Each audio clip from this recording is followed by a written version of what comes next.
Selamat datang di Pojok Santai. Sebelum Anda mendengarkan audiobook ini, kami menginformasikan bahwa channel ini adalah review audio dari buku yang ada di Indonesia. Untuk membaca keseluruhan buku ini, kami menyarankan membeli buku aslinya di toko buku kesayangan Anda, baik offline maupun online. Keberadaan channel ini dimaksudkan untuk membantu Anda mendapatkan pengetahuan dari buku-buku kesayangan Anda. Jangan lupa untuk subscribe, like, dan komen. Selamat datang di Pojok Santai, channel khusus yang membahas komik dan novel dengan cara asyik. Setelah bermalam 2 malam di kediaman Laksmi, Andika pamit untuk pergi. Kemanakah Andika akan pergi? Yuk, langsung saja disimak video kali ini. Matahari terus merangkak dalam garis edarnya. Pada puncak siang, sinarnya memanggang garang wajah bumi. Suasana menjadi tidak nyaman, bahkan angin pun terasa panas berhembus. Andika kini telah tiba di suatu daerah berhutan, berarti pendekar Slebor berjalan semalaman hingga siang ini. Panas yang sejak tadi tak dipedulikannya, kini tidak bisa lagi menyengat karena lindungan daun pepohonan tinggi. Sambil bersiul, mendendangkan lagu ceria, Andika menembus hutan yang tak begitu lebat. Dan begitu memasuki pedalaman hutan, telinganya yang terlatih menangkap suara erangan. Langkahnya dihentikan untuk memasang pendengaran lebih tajam. Kira-kira 30 depa dari sini. Bisik pendekar Slebor menentukan asal suara itu. Dengan cepat, pendekar Slebor menggenjot tubuhnya. Naluri kependekarannya langsung memerintah untuk segera tiba. Maka, segera dikerahkannya ilmu meringankan tubuh, sehingga sekejap saja tubuhnya sudah berkelebatan dari satu pohon ke pohon yang lain. Bahkan lebih cepat daripada macan kumbang dan lebih tangkas dari seekor kera. Tak lama, pendekar Slebor berkelebat, kini telah tiba di tempat kejadian. Tampak di depan sana seorang wanita tua terkapar di tanah. Erangannya masih terdengar, hanya sudah demikian lirih. Tubuhnya berusaha merangkak, namun hanya sempat menggapai-gapaikan tangan saja. Tubuhnya begitu lemah akibat terlalu banyak mengeluarkan darah dari luka menganga di bahu kirinya. Andika cepat menghampiri. Diangkatnya tubuh lemah wanita tua itu, lalu disandarkannya ke pahanya. Kenapa Oda? Oda dalam bahasa Bali berarti nenek. Apa yang terjadi? Tanya Andika.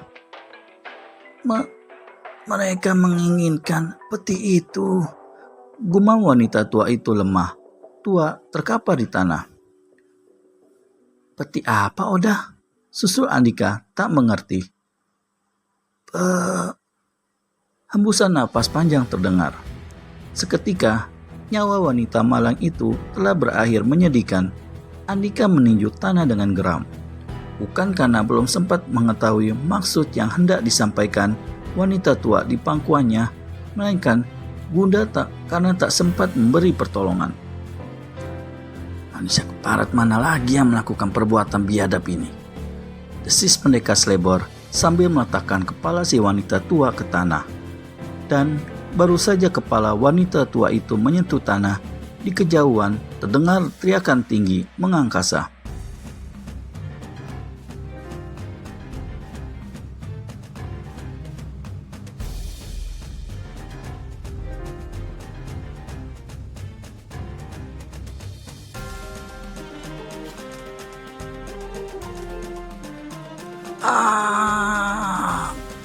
Pendekar Slebor bergegas bangkit.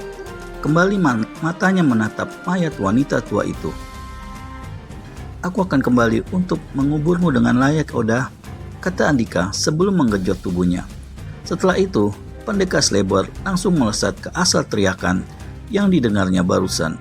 Tak memakan waktu lama, Andika sudah dapat menemukan tempat yang dituju. Tampak 2 lelaki sedang mengeroyok lelaki tua berusia tak berbeda dengan wanita tua yang ditemui sebelumnya. kira-kira 90 tahun. Lelaki tua yang sedang habis-habisan dikeroyok itu berambut putih merata, layaknya orang berusia lanjut. Tak seperti orang Bali pada umumnya, jubah yang dikenakannya berwarna biru tua dengan pangsi hitam. Wajahnya berkesan keras, namun sinar matanya sejuk. Kumisnya tebal memutih, menghiasi wajahnya yang berwibawa. Sementara, dua lelaki yang sedang bernafsu hendak menghabisinya, yang seorang mengenakan caping dan seorang lagi berwajah buruk. Tak salah lagi, mereka adalah sepasang datuk karang yang selalu menyeret peti mati besar. Keadaan gawat yang dialami si lelaki tua itu membuat Andika secepatnya memutuskan untuk campur tangan. "Berhenti!" seru pendekar selebor lantang dari jarak 25 tombak. Sepasang datuk karang langsung menghentikan tekanan mereka pada laki-laki tua yang sudah dibasahi cucuran darah dari sudut bibirnya. Keduanya segera menoleh berbarengan ke arah Andika. "Mau apa kau?" bentak orang yang bernama Gumbala dengan kasar. Matanya berkilat bengis, seakan siap menyantap pendekar muda itu. Bukan kau yang mesti bertanya, tapi aku. Mau apa kau terhadap lelaki tua itu?" Balas pendekar selebor tak kalah kasar. Jangan tanya bagaimana bencinya Andika terhadap orang yang sok berkuasa seperti Gumbala. "Bocah busuk," maki Gumbala menggeram. Kaki laki-laki berwajah buruk itu melangkah gusar hendak memberi sedikit pelajaran pada pemuda yang dianggap masih hijau dan punya nyali mengusik mereka. Lalinggi, lelaki yang bercaping, segera mencegah. Dibentangkannya sebelah tangan di depan Gumbala. "Anak muda, kami harap kau tak ikut campur pada urusan kami.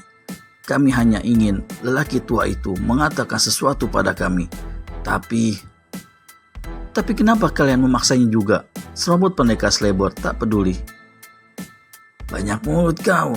Gumbala kian tak sabar lagi. Sekali lagi, Lalinggi menahan kawannya. "Sekali lagi kukatakan kepadamu anak muda, jangan campuri urusan kami," ancam Lalinggi dingin. Andika mengangguk-angguk dengan wajah mencemooh. Tangannya mengusap-usap dagu seolah seorang guru sedang menilai kedua muridnya yang nakal. "Apa orang tua kalian tidak pernah memberitahu kalau memaksa orang lain adalah perbuatan yang tak No. Hadik pendekar selebor dengan mata membulat. Andika lantas mengalihkan pandangannya ke arah laki-laki tua yang jadi korban keroyokan sepasang datuk karang. "Pak Tua, izinkan aku sendiri mendidik dua bocah tak tahu adat ini. Mungkin aku perlu memberi sedikit jeweran di telinga masing-masing," kata pendekar selebor dengan wajah dibuat judes. Sampai di situ, Lalinggi pun terpancing. Kemarahannya akhirnya pecah juga. Hanya tokoh persilatan yang tak memiliki harga diri yang sudi diperlakukan seperti anak kecil. "Kau boleh menghajarnya sekarang, Gumbala," ucap Lalinggi. "Biar ku urus lelaki tua itu."